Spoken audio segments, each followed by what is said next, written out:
The rain pounded on the roof of my car as I pulled into the empty McDonald's parking lot. It was late, and the golden arches glowed eerily in the darkness.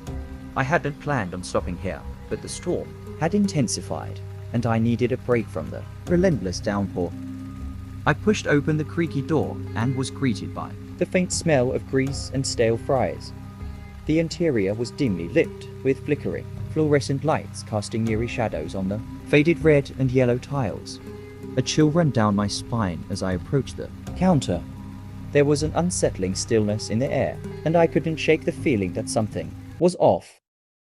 The cashier, a disheveled teenager with vacant eyes, stared at me as if I had interrupted some secret ritual.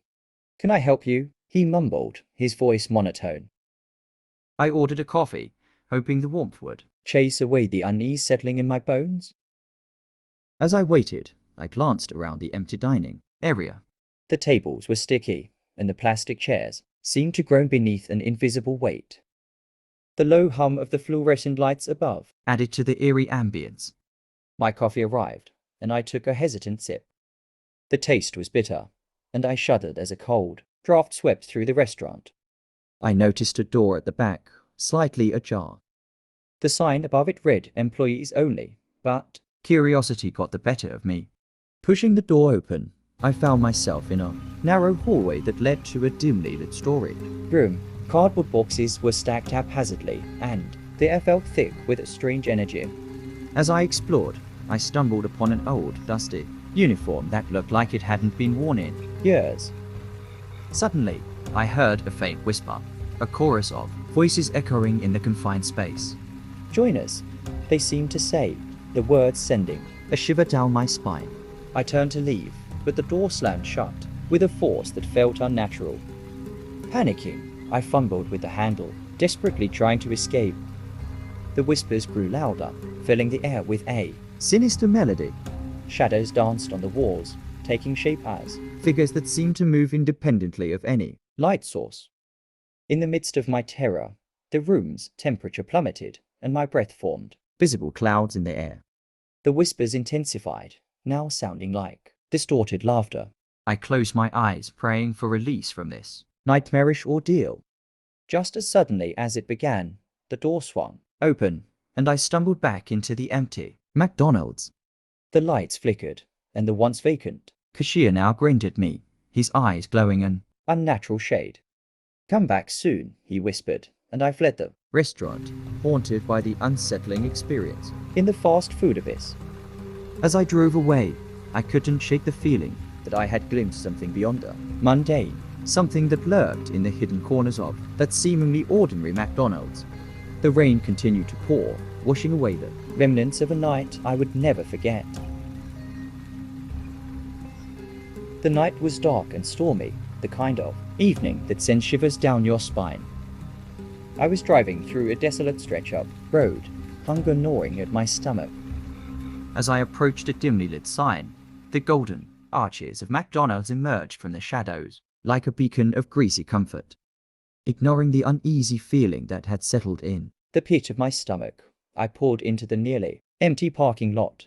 The rain pounded on the roof of my car as I stepped inside the dimly lit fast food joint. The usual hustle and bustle were absent, leaving behind an eerie silence broken only by the faint hum of flickering fluorescent lights. I approached the counter where a disheveled employee with vacant eyes took my order. There was something off about the atmosphere, quiet unease that lingered in the air.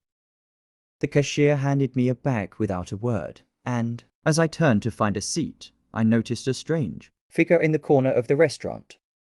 A clown with faded makeup and a worn-out costume sat at a lonely table. His eyes, framed by dark circles, seemed to follow my every move. The painted smile on his face looked more like a sinister green in the dim light. Unsettled, I tried to shake off the feeling and found a seat at the far end of the restaurant. As I unwrapped my burger, the unsettling silence was broken by the distant sound of children's laughter. I turned my head, half expecting to see a playground filled with happy kids, but the play area was empty and covered in a layer of dust. The laughter persisted, echoing through the empty space. Suddenly, The lights flickered, casting long shadows that seemed to dance around the clown in the corner.